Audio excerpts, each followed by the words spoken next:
very right that we're straightforward about that. What about this sort of contingency deal, if you like, that the EU has suggested today, that if we don't manage to strike a deal, and as I said, the Prime Minister is sounding very pessimistic about it this evening, that there will be contingency plans so that the planes can keep flying, so that freight can keep going between the two countries?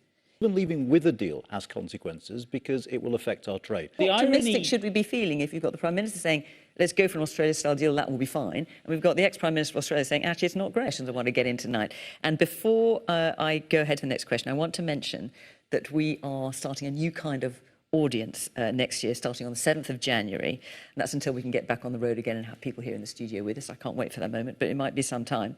So we're looking for 50 people from across the whole of the UK. And each week we will take our audience from that pre-selected group of 50. We're calling it the Cutie 50. So it means you might be on quite often, and you need to be free most Thursday nights, of course, and hopefully have plenty of things to say. So do get in touch, go to the Question Time website, and you can find out more about that. It's under Cutie 50, and we'd love to see you. And hopefully I will see some of you on the programme next year. So there we are.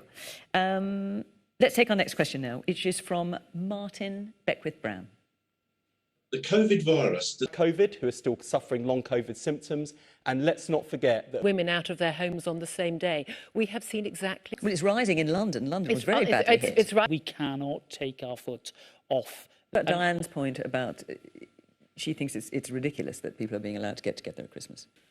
And Robert, just to be clear, I thought you'd be across this, but what George Eustace, he was played the clip on television of what happened in Millwall. He said he couldn't hear it terribly well, but he did say that if players want to take the knee, that should be respected.